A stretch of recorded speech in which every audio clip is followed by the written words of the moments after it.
My name is Claire Hudson. I'm 32 years old, and the night my life shattered started with a phone call that wasn't meant for me to hear. Don't worry, Mom. I'll do it tonight. She's too weak to fight back anyway. Those were my husband's words, spoken in a cold tone I'd never heard before. I froze in the hallway of our rented cabin in the mountains of Wyoming, my chest tightening. What was he planning to do to me? Why was his mother involved? And why was he speaking as if I were some burden to dispose of? I pressed my back against the wall, trembling as I clutched the only thing I had, my phone, which had no signal this deep in the ranch wilderness. Outside, the wind howled, rattling the wooden walls like a warning I couldn't ignore. I was running a fever, my body weak from days of flu, yet my instincts screamed louder than my illness. Something terrible was about to happen. When he hung up, he came into the bedroom wearing a smile that didn't reach his eyes. "Claire," he said softly, almost rehearsed. "I've been thinking. Maybe some time alone here will help you recover." Recover? I could barely stand. "Where are you going, Josh?" I whispered, my voice cracking. He knelt beside the bed, brushing a strand of hair from my face, like he cared. Then his hand gripped my chin hard enough to make me wince. "Don't make this harder than it has to be," he hissed. I wanted to scream, but fear glued my throat shut. That night, while I drifted in and out of fevered sleep, I heard the sound of his boots stomping across the porch, the engine of his truck roaring to life, and then silence. When I woke, he was gone. The next morning, the ranch was eerily quiet. No food left except stale bread. No car. No phone signal. The storm clouds above promised days of isolation. And taped to the door was a note that tore my heart apart. "Claire, this is for your own good. Mom says you need to toughen up, stop being so dependent. Stay here and think about how much you've been holding me back. I'll be back when you've figured things out." Holding him back. I'd sacrificed my career, my family, my friends, all to support his dreams. Now, fever burning through my body, I was stranded in a place where even the nearest neighbor was miles away. By the second day, my condition worsened. I called for help, but my voice only echoed back from the mountains. I crawled to the barn for shelter when the wind ripped the cabin door from its hinges. Every bone in me ached, but I refused to die like this. Not here, not abandoned like a broken thing. On the third night, hunger gnawed at me. I lit a fire with trembling hands and stared at the flames, remembering every red flag I had ignored. His mother's possessive grip on his life, her venomous comments about me not being good enough, the way he always sided with her. Now it all made sense. This wasn't just his doing, this was her plan. By the fifth day, I was delirious, but anger kept me alive. Anger at him, anger at her, anger at myself for loving a man who would leave me to die. Just when I thought I'd slip into darkness, I heard hooves. Through the haze, a ranch hand I'd met once, Jake, appeared. He found me collapsed near the barn, barely breathing.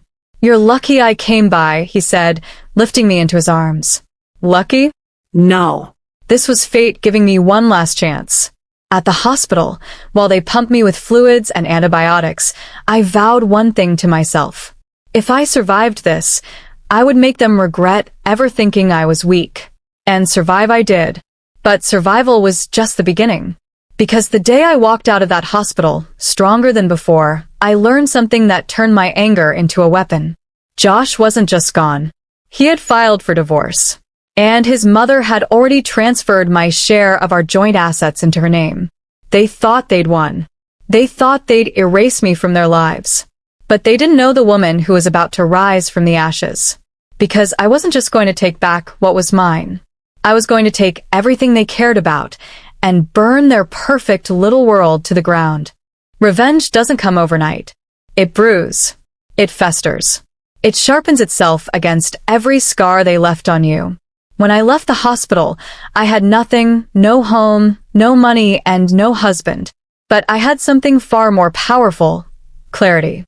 Josh and his mother thought I was broken. They thought they could strip me of my dignity and walk away smiling. What they didn't know was that they had just created the woman they should fear the most. I moved back to my hometown in Montana, crashing with my childhood friend, Emily.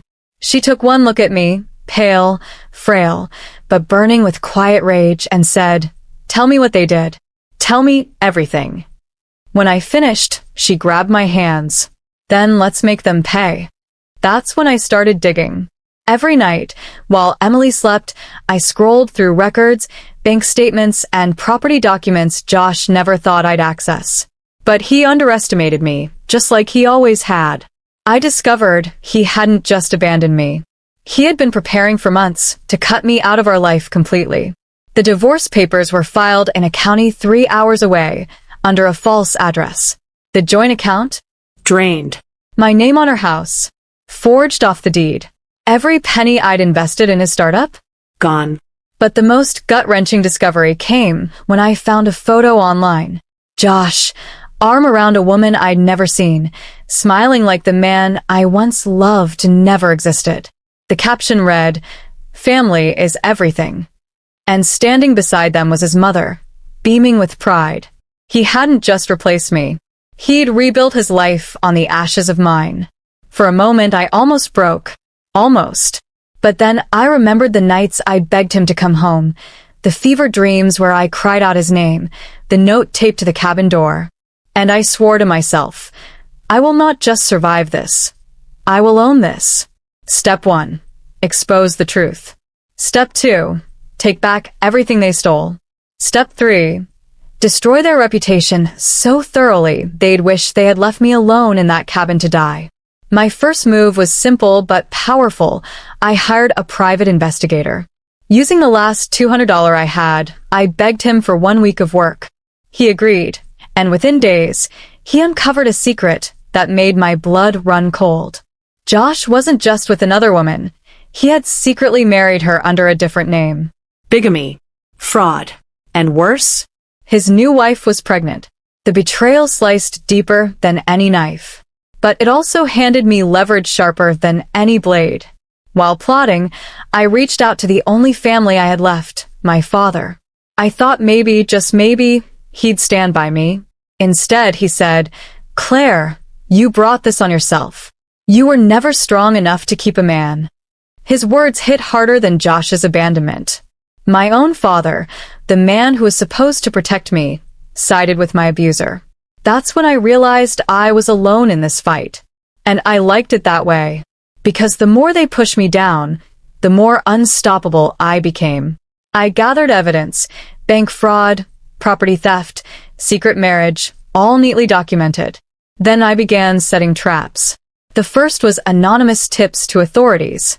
The second, an email to Josh's investors with proof of his financial manipulations. The third, a meeting I arranged with his new wife under a fake identity. When I met her, she looked at me with fear. "You're Claire?" she whispered. "Yes," I said, smiling sweetly.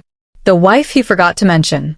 Her hands trembled as I handed her a folder filled with everything. She gasped, tears spilling down her cheeks. I didn't know. Oh, but she would know. She would know everything. And as I walked away from that cafe, I felt the power shift. For the first time since the cabin, I wasn't the hunted. I was the hunter. The pieces were falling into place. Josh and his mother thought they controlled the board, but I was the one moving the pieces now. What they didn't know was that the storm they left me and didn't break me, it forged me. And soon, they would feel every ounce of pain they had inflicted. Because I wasn't done. Not even close. Revenge isn't about rage, it's about precision. And I had spent weeks sharpening mine until it was lethal.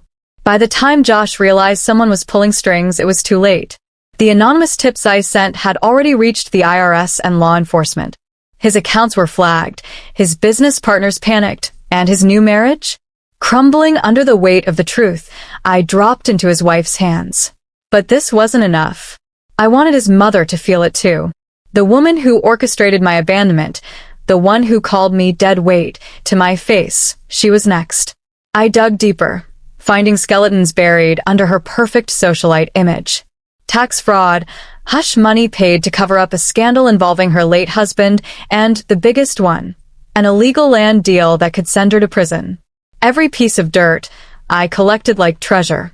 Every secret I sharpened like a dagger. The first strike came on a Sunday morning. While Josh and his mother hosted a charity brunch, the local news aired an expose, complete with documents I leaked under an alias. The footage showed her smiling at events while the voiceover revealed her dirty dealings. By the end of the segment, their family name wasn't gold anymore, it was mud. Josh called me that night. The sound of his voice almost made me laugh. "Claire, what did you do?" he spat, his anger barely hiding his fear. I let silence hang before answering. "I just started giving you what you gave me." "You're crazy," he screamed. "No, Josh," I said coldly. "Crazy is abandoning your sick wife to die in the middle of nowhere because mommy told you to. This is justice." Then I hung up. But the game wasn't over. I still had one final card to play. One that would destroy them both in ways they couldn't recover from. 2 nights later, I met with a lawyer. With the evidence of fraud, forgery, and bigamy, he assured me I had the upper hand. Not only would I reclaim every asset they stole, but they could both face criminal charges. All I had to do was file. And I did with a smile. While the legal wheels turned, I arranged my final move, a public confrontation. I needed them to see me, to know I wasn't the weak woman they left behind. The opportunity came when they tried to hold a press conference to clear their names. I showed up, uninvited, stepping onto the stage just as cameras flashed. Josh froze. His mother's face drained of color. I took the mic, my voice steady and sharp. "You left me to die," I said, eyes locked on them. "But I lived. And now the world knows who you really are."